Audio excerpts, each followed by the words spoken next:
Hello, you've probably seen the title of this video and are wondering if this is clickbait or if this is actually real. And yeah, the truth is I'm not sure. I'm just going to talk you through this house that I viewed. I've got a few photos to stick up and talk to you about why I referred to it for a long time as the creepy murder house, because this does look like it could have been a murder house, or well, a friend of mine suggested KGB Safehouse, but there's something odd about this house. It's what's been done to it is not normal.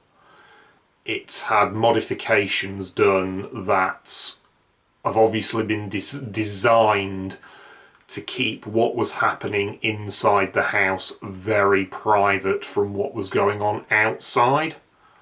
Now, it could be just that it was an incredibly paranoid owner, but yeah, it's not normal, put it that way. And I am going to be putting photos up in the background of this video that I took on the day I viewed this house, which was over 5 years ago now. The house has sold since. It's sold twice actually. It was sold about not long after I viewed it. It was then renovated and then sold again. So this house does not look like this anymore. So I don't want anybody trying to find this house based on my video. But all I'll say is it is in a location in North Leeds. That is all I'm going to tell you about this house. I'm not going to show external photos for obvious reasons, but I have took a lot of photos. I generally do when I'm house viewing. I am going to potentially put some more videos out about my tips for anybody looking to buy houses about what to do on a viewing. But one of those tips is to take a camera or a phone and take photos of everything, because if you view, especially if you do what I do and what I did then and sometimes viewed multiple houses in a single day, you will forget which house is which, and just having those photos really does help. But for this particular house, those photos do sort of, to me, tell a bit of a different story, and that is that there is something weird about this house. So the first thing is walking up to the house. It had, and I'm not going to show this because, as I say, I don't want to put external photos on. There were quite high railings around the entire front garden. Obviously, they did not want anybody going into that front garden. It had high railings, it had gates. Then looking down the side of the house, which I think I have a photo of, and I'll put that up in here, there was almost like a double set of gates, almost like they were creating not an airlock as such, but that kind of thing, so a vehicle could be brought in. One set of gates opened, a vehicle brought in, those gates shut, other set opened, and then the vehicle taken into the garage. It was very strange, and I'm not sure why anybody would do that on their own house unless it was for some sort of clandestine reason. The other thing you notice from the outside is that the upstairs windows all had reflective security film in them. Now, there are legitimate reasons for doing that, because you can do it to keep sun out. Maybe they thought they were being overlooked by the neighbours. Now, what I would say is this house was not overlooked. It was bungalows the other side of the street. There was security film, and then behind the security film there was blinds. They really did not want anybody seeing into this house. Downstairs was even more strange, because on the front, and again I have a photo of this from inside, there was kind of a weird extension, and this extension was only about 4 foot wide. It had a big window in the front, and then behind it was the window for the lounge. This was clearly designed so that you could put something in this front extension which would look normal and you would not be able to see into the lounge. I'm not sure what this was for. Again, I cannot think of any legitimate, normal reason why you would want this. It is not just a porch. It is a 4 foot wide room that runs all the way across the front of the house. I can't see a use for a room like that. All it does, if you were having that on your house, is rob light from the lounge. Now, my thoughts with this is that somebody put a light on in that front room with, I don't know, but maybe a chair or another bit of furniture in there, and anybody looking in from the street would see a light on and what appeared to be a normal lounge. Meanwhile, you've got the blinds closed on the second window and you can do whatever you want in the room beyond there. This looks weird. I mean, I've watched a lot of horror movies, and that's why I'm saying this looks weird. This looks like a house that was designed for some sort of clandestine reason to be... What was going on inside would not be seen from anywhere. I say, maybe it was just a very paranoid, very private person, but there are other things that I'm going to show you a little bit later on in this video that would point that that wasn't the case. So, going further back in there was a lounge, which I'll show you a photo of now, just looks very 70s. Beyond that, there was what would have been the dining room. Odd thing in here is that there was a bar in the corner. There was obvious signs that they'd had like a bar with optics for spirits behind it. I'm a bit... I know people do that in their houses. Not normally in a house this small. This looks like this was used for entertaining. Quite in what aspect, I'm not sure. I know some people have suggested, some of my friends have suggested that maybe with the blacked out windows upstairs and the bar downstairs, maybe it was some sort of, maybe there was some sort of sex trafficking going on here.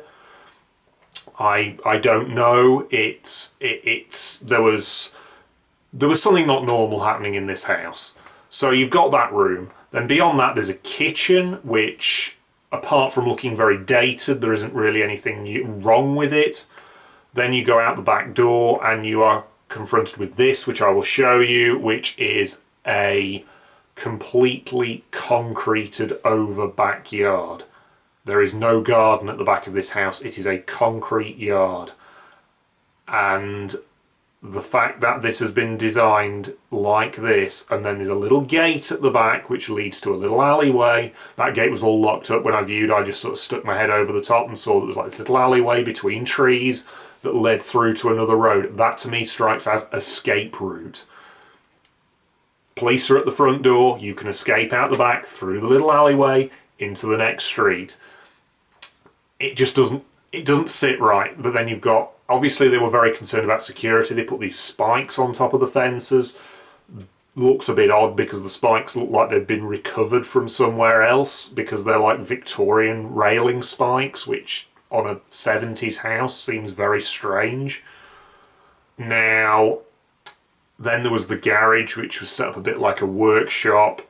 Again, nothing wrong with that. I have a workshop set up in a garage, but with everything else, it does look like this was designed to bring a vehicle in through these like airlock gates into that garage, then unload whatever cargo you have through that yard and into the house without anybody seeing. This all strikes me as very strange, and we haven't even got to the weirdest part yet, because at the back of the house was this weird little boiler house. Now, the house had two boilers. That's odd enough in itself. One looks to be some sort of freestanding, possibly solid fuel boiler, and then a gas boiler on the wall. Now this is where my friend says some sort of KGB Safehouse, because you've got that solid fuel backup in case the gas went out. Again, it talks about it being, it does point to that idea of it being a very paranoid person. But then you have in the floor of this room, and I'll ask you to look on that photo at the floor of this room, because on the floor of this little boiler house there is a steel trapdoor. And the weirdest thing about this steel trapdoor is it can be locked from the outside. This cannot be locked from the inside, it can only be locked from the outside. This is designed for keeping something in that basement underneath this house. Now the basement under this house was only 4 foot high. I don't know if it was only built 4 foot high or if it's been infilled with concrete afterwards. It was very hard to tell, and I did not like spending time down there. So you went down a little ladder from this trapdoor. Beyond that there was a door. Again, this door had a hasp and staple with a padlock on it on the outside. and it had been broken open by whoever had inherited this house or whatever to sell it. The door had been broken open into the basement. The basement was 4 foot high. You can see a few photos here that I will put up on screen.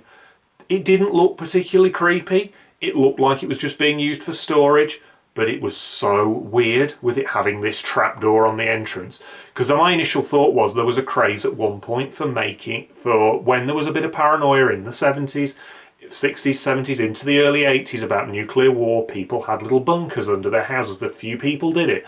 And my initial thought was it was a bunker. Except that doesn't make sense, because why would you build a bunker that can only be locked from the outside? This looks like it was designed to keep something in, not to keep something out. And that's why I say this house is odd. There is something weird going on here. We then went and looked upstairs. Upstairs, I say, apart from the windows, the only other really weird thing up there was the fact that the carpets had been ripped up. Now, I don't want to, really speculate too much on this, because I know there are reasons that people rip carpets out to get rid of bad smells, that kind of thing. But it is also what they do when they do crime scene investigation, if fluids have seeped into the carpet. Now, I am not saying this definitely was a murder house, but it certainly looks like a murder house.